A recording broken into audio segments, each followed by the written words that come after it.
On question number 2, we're trying to solve the trig equation. So I'm trying to get the cosine of theta by itself. So this is really just like any other equation. I need to add 5 to both sides first.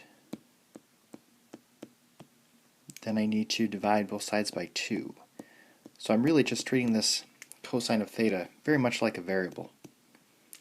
So now I need to look at the unit circle, and where is cosine equal to 1/2? And again, cosine, that is the x value.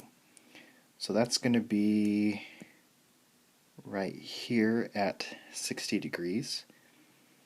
And then also right here at 300. So I'm looking for the x value being 1/2.